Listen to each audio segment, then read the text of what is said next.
Hi. Welcome. Thank you.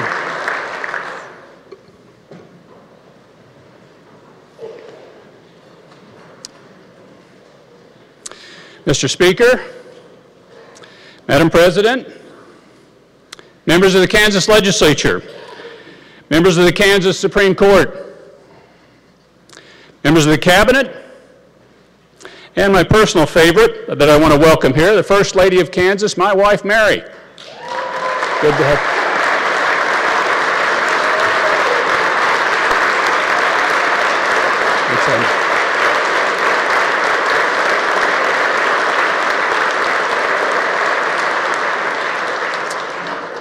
Also here sitting just behind my wife are my parents, who I'm fortunate to still have, Bob and Nancy Brownback. Mom and Dad, please stand up.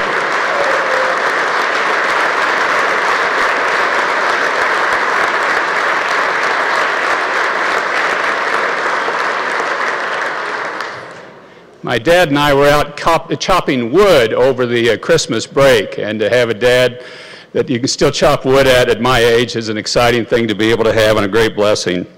My fellow Kansans, welcome.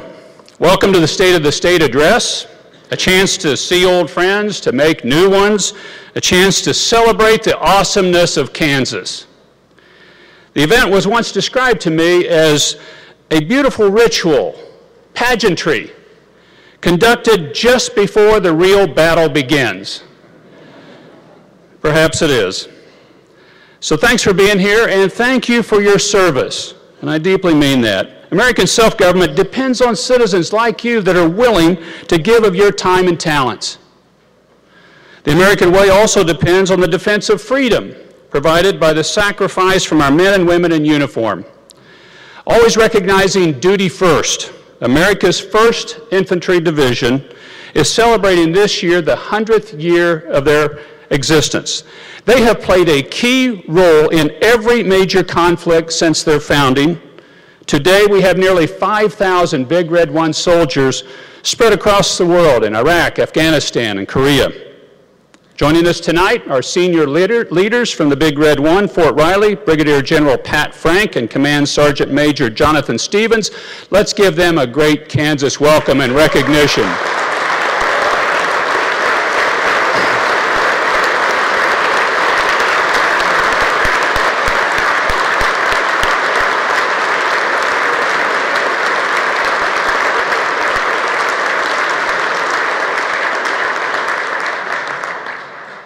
Kansas has a long tradition of support for the military, and many men and women in uniform have served and gone through this state, and we're delighted to have Fort Riley here. And if you'd like to bring any more soldiers here as well, they would be very welcome to be here. Also joining us this evening is a family of volunteer firefighters that fought the largest prairie fire in modern history that happened in our state last year. David and Patty Johnson, along with their daughter Lori, stepped into danger to protect their local communities in Barber and Comanche counties. Please, if you would stand and let us recognize these heroes.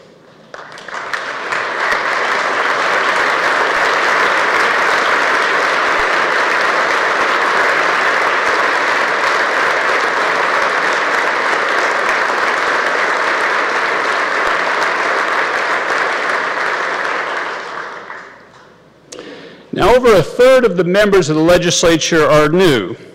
This legislature will not only welcome many new faces, but also some familiar faces in new places. Welcome to Ron Reichman, our new Speaker of the House. Welcome, Ron.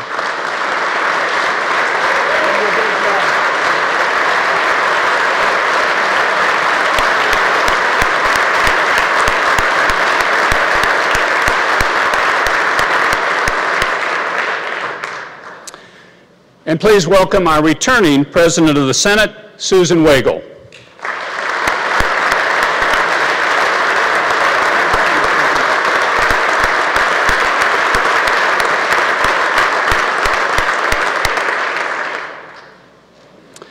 I want to as well recognize our minority leaders, Hensley and Ward. Thank you for being here and thank you for your service. Senator Hensley told me it's his 41st year. Wow. Congratulations, Anthony.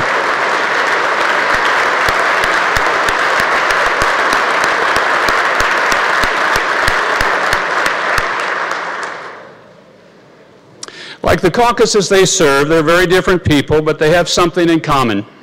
They all chose to be here and serve. As you meet your new colleagues, you'll be trying to determine really what sort of people they are. Well, they're just like you. They love Kansas, and they sacrifice to be here.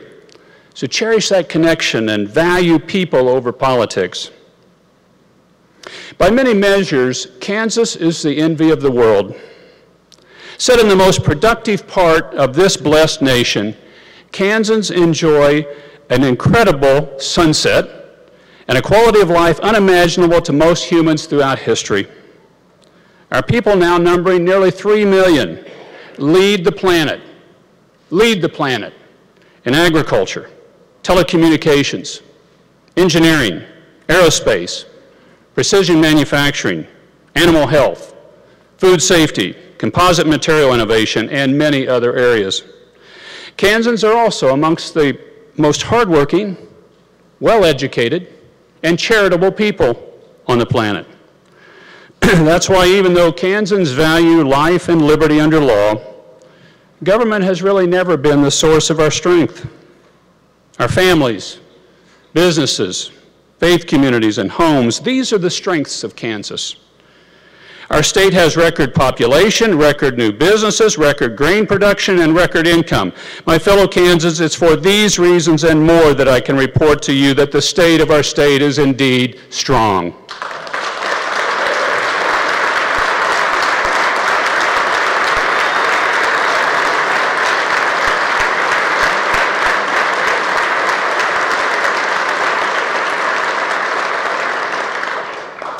Now, like our ancestors before us, we draw on this strength in times of plenty and in times of hardship.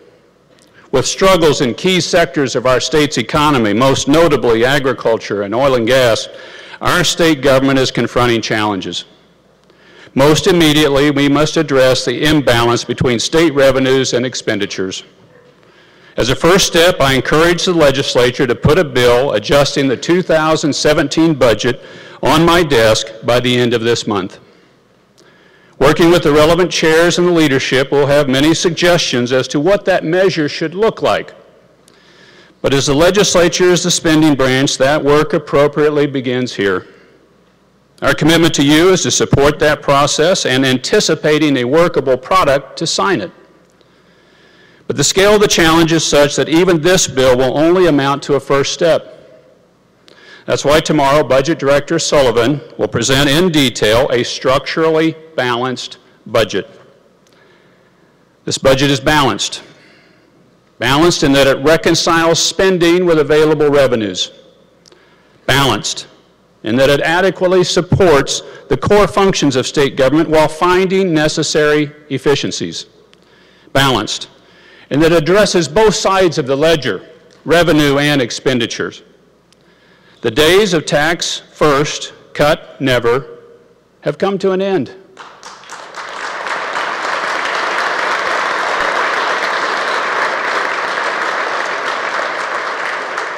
And as President Bill Clinton even observed, the era of big government is over. Can we really ask Kansans to pay more for a government that maintains separate bureaucracies to license haircuts and cosmetology? Our budget will fix that. Do we really continue to need separate departments to regulate state insurance and security markets? Our budget will address that as well.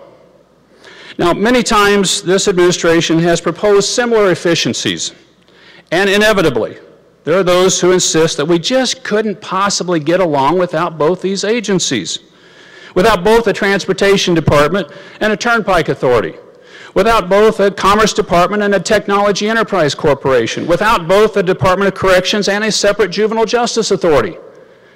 But just about every time, shortly after consolidations were complete, most people were left asking, why didn't we do this before? And we owe it to the Kansas taxpayer to find those efficiencies again before asking for more revenue. That's why my budget adopts recommendations from the efficiency study commissioned by the legislature.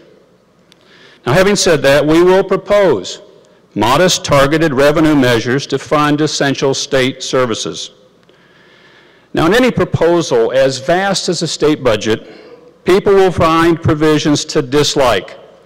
That's a necessary start of any conversation, but good negotiations require give and take, and Kansans deserve no less. As a state, we have pioneered new ground on small business policy. Kansas was the first state in the nation to pass such a small business tax policy focused on lifting income taxes from job creators. With 2/3 of Kansans working for small businesses, this policy has targeted support that Kansans have used to do things like increasing pay for employees, hold prices down for their products, or to expand their businesses. Gilmore Taggy is one such Kansas business. Located in Clay Center, they were recently named Kansas Exporter of the Year. They used the tax benefit to increase the salary of their employees. As new businesses decline nationally, we boast a record number of new businesses in Kansas. Businesses from Missouri are moving across the border, making Kansas City more of a Kansas city. President-elect Trump's tax plan targets small businesses. Speaker Ryan's tax plan targets small businesses in much the same way that ours did. Other states, most notably Missouri, are looking at how to create an economic atmosphere for private sector job growth. The biggest creators of jobs in Kansas and America are small businesses. Hurting them puts us at a competitive disadvantage. The purpose of our small business tax cut has been to increase the number of small businesses and increase private sector job growth. That policy has worked. Now, fortunately for our budget, Kansas had the foresight to reform Medicaid, a policy others are following in other states. Instead of an open-ended fee-for-service program, Kansas became the first state in America to serve its entire Medicaid population through managed care. Thanks to the leadership of Lieutenant Governor Jeff Collier, we've seen more Kansans served than ever before, almost a 25% increase during the time we've been in office, steadier improving health outcomes for beneficiaries, and dramatic cost savings to taxpayers in the amount of nearly $1.4 billion. Now, as challenging as our current budget situation is, imagine if we'd followed the siren song of the Affordable Care Act.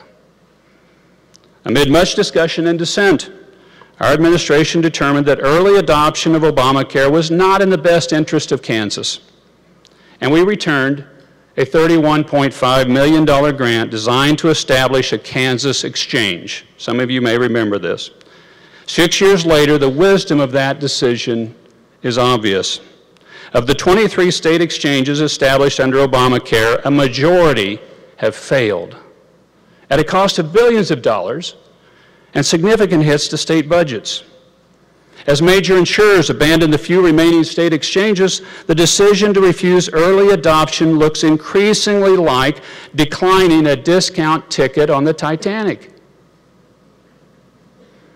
The same holds true for policy choices of not taking the bait on Medicaid expansion, and I know that's been a robust discussion and topic.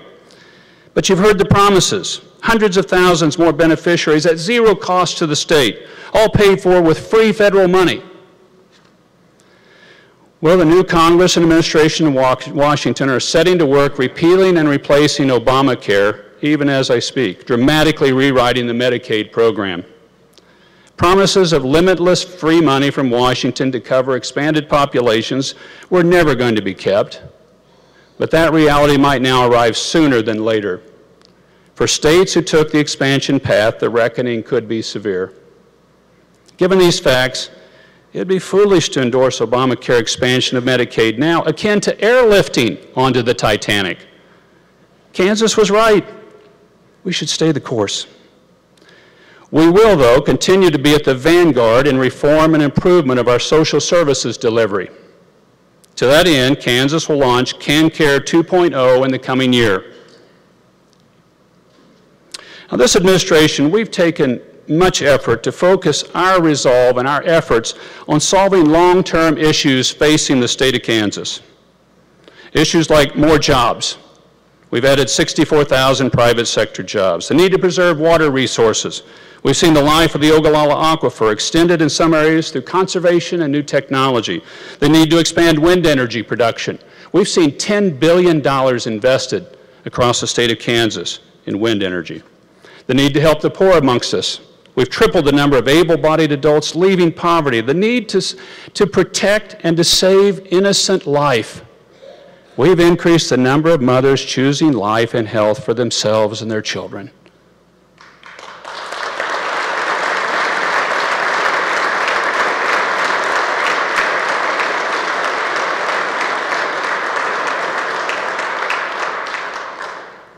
The need to address quality of life issues.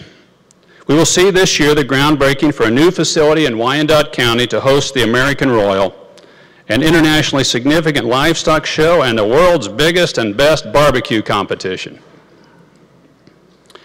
We'll also see the completion of the Flint Hills Nature Trail, a nearly 100-mile trail through the heart of our beloved tallgrass prairie.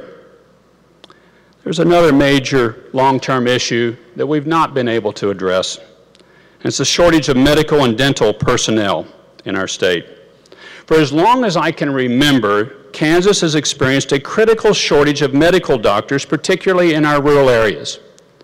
We currently have 92 of our 105 counties, 92, classified as medically underserved, and 87 of our counties are underserved for dentistry. We're proposing 3 solutions. $5 million have been placed in the budget to start new residency programs in Kansas. This proposal came from the Rural Health Care Working Group chaired by Dr. Collier. The second proposal is the establishment of a privately funded Doctor of Osteopathy school in Kansas. Osteopathic schools have a higher percentage of their graduates practicing medicine in primary care and in rural areas. Because our needs are chronic and most acute in rural areas, I've asked Terry Holdren, the CEO of the Kansas Farm Bureau, to head the task force in bringing a DO school to Kansas.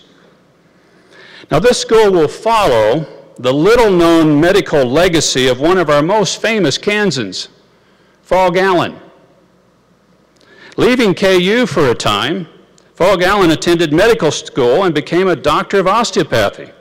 He eventually returned to the Jayhawks and bolstered his illustrious career not only as a coach, but also as a DO, using his medical training to treat his players' injuries. Finally, we need dentists, again, particularly in our rural areas. Kansas does not have a dental school and remains dependent on out-of-state schools. This is not a long-term solution. My proposed budget has money to begin the development of a Kansas dental school at the University of Kansas Medical Center.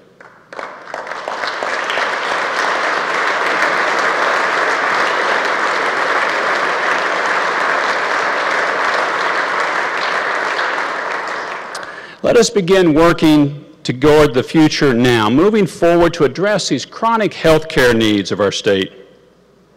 According to the most recent information from the Federal Child and Family Services Review, our state's foster care program was first in the nation in protecting foster care kids from abuse and second in the nation in safely maintaining children in their homes. But other areas require improvement.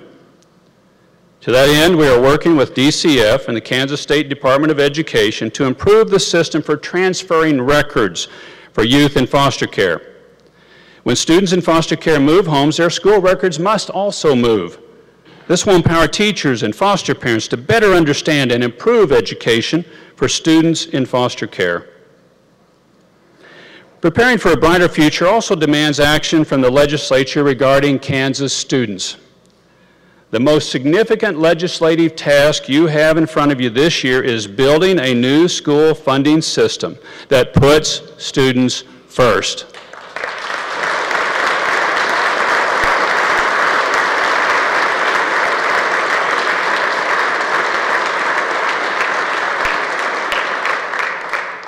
This, though, is a big task.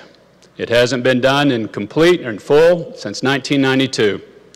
For decades, the children of Kansas suffered, I believe, under an overly complicated education finance formula that lacked accountability for results, handcuffed local school boards, and spent money unrelated to student achievement. With the Kansas State Board of Education, We've sought new ideas to better equip Kansas students for the 21st century. The time has come to create a school finance system driven by outcomes that provide more opportunities to our students. We need predictability and sustainability for both educators and taxpayers. We need to measure success not by dollars spent, but by the achievement of our students.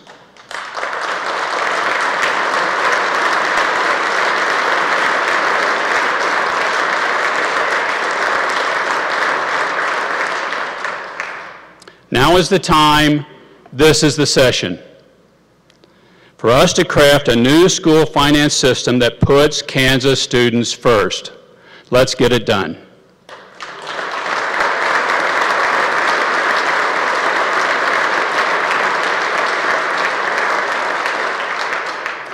Now, our founders laid the framework for suitable education for all Kansas students because they knew, as do we, that a key to preserving our liberty is educating the next generation. We have a moral imperative to improve the educational outcomes, opportunities, and character of every student, in the top of the class, the middle, or the bottom. As we build this new funding system, we must innovate. Blue Valley is one of the state's most innovative school districts. Their innovation works. Earlier this year, Blue Valley High School students placed second highest in the world for math and science test scores. Congratulations on your accomplishment.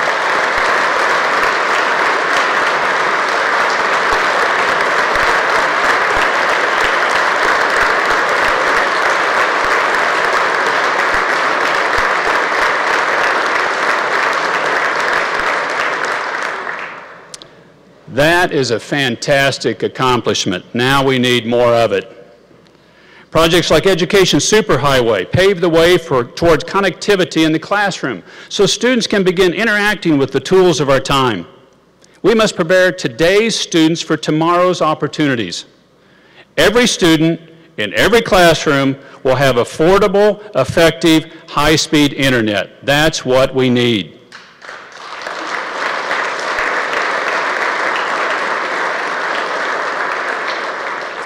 The ability to read is critical. Inventive programs like Kansas Reading Roadmap ensure that struggling students receive the additional help they need to succeed. A young man named Connor Lee, 7 years old, is with us tonight. Born with Down syndrome and several health complications, this young man has worked hard to reach goals that come easy to other children. He joined Kansas Reading Roadmap last August, spending time with Shelley, his specialist, and Connor is now able to better identify letters and words, and reading is right around the bend. Along with his mother, Tanya, this dynamic fellow and his reading specialist, Shelley, are with us tonight. Connor, can you stand up and give us a big wave?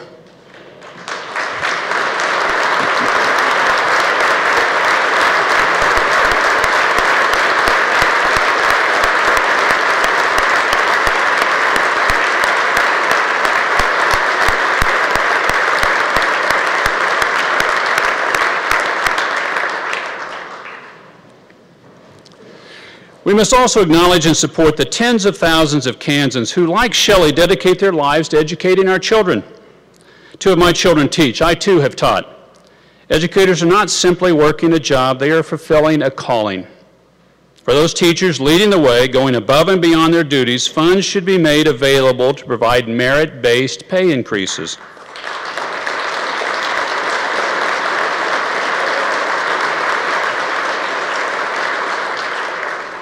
Kansas has been blessed with a large number of talented, compassionate, and motivated educators. However, across the nation, there is a growing demand for teachers. We must recruit talented educators to come to Kansas, but outdated regulations sometimes prevent this. Simple reforms in the teacher certification system can create a pathway bringing more teachers to Kansas. We also have a responsibility to build up the next generation of educators. We need the best and brightest students following in the steps of the teachers that inspired them. But college costs can make this difficult. That's why I've announced the launch of Teachers Can, a new scholarship program for Kansas college students. If you're a successful Kansas student and commit to teaching in a hard-to-fill discipline or underserved community, We will help equip you to become a teacher of tomorrow.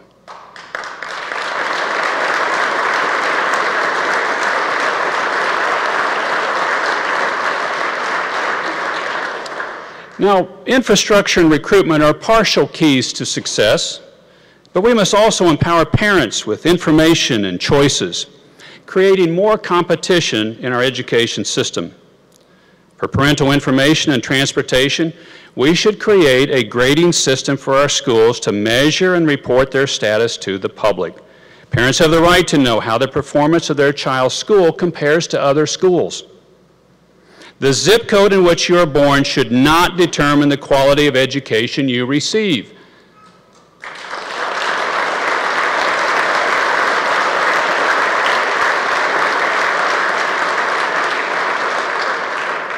We should expand eligibility of the existing tax-exempt scholarship program. We should continue to build our career and technical education programs that are empowering students to have good-paying jobs upon graduation.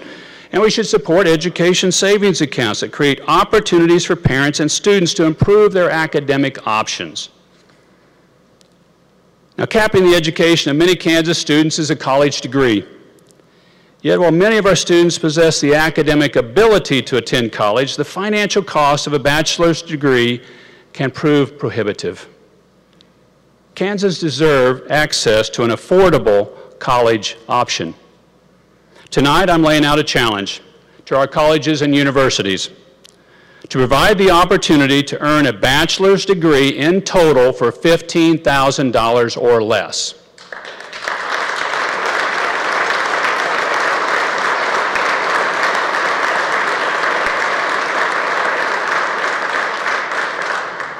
Now, while the challenge is great, the potential achievement is even greater. I trust that Kansas colleges and universities are fully capable to rise to this call. With success in this field already proven in other states, my budget fully funds 50 student scholarships to the institution that first accomplishes the $15,000 degree. There's much work to be done, both in K-12 and higher education, but I'm confident that by working together, we can create greater opportunity and a brighter future for our students. Now, you might be familiar with the story of Benjamin Franklin at the end of the Constitutional Convention.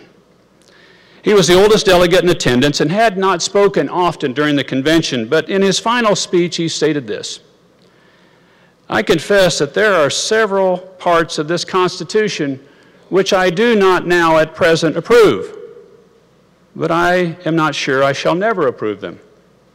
The older I grow, the more apt I am to doubt my own judgment and to pay more respect to the judgment of others. The judgment of others has brought each of us here. We owe them our wisdom, our labor, and progress."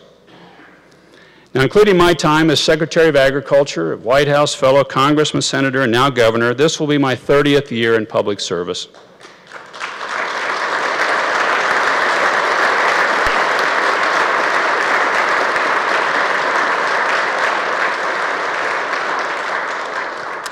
And I've loved it, and I've appreciated the chance to serve the people of Kansas. They are wonderful people. A number of you are starting maybe for the first time and representing people of Kansas. You're going to love it. It's difficult, very good challenges, but these are wonderful people that we work for. But to paraphrase Tony Blair, yeah, they deserve a round of applause. The people of Kansas do.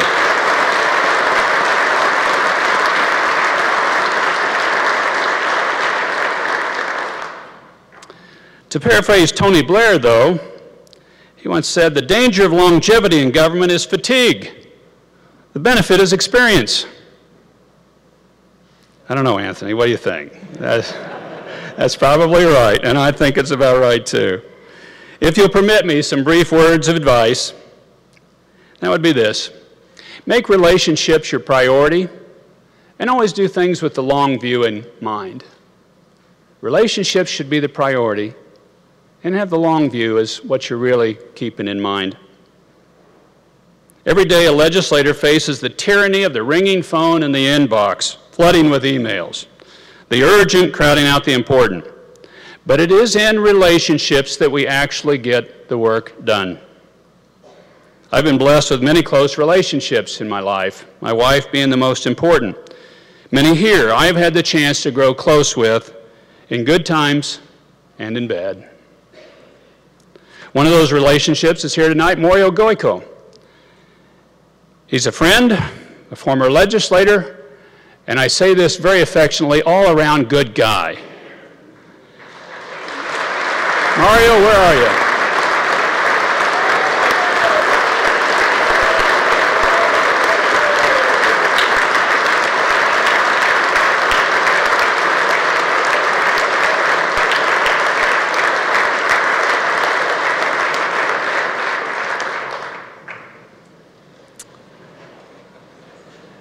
Mario, I want to see that right to try bill pass that you pursued, access to cancer drugs at an early stage.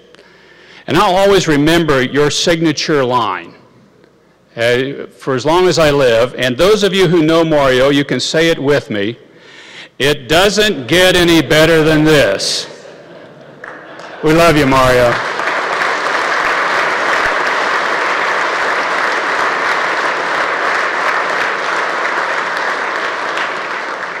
But that's my point. Long after we're gone from here, what we'll remember are the relationships and the people that were there. There'll be policy disputes, there'll be policy fights. We've got plenty of those that are going to go on.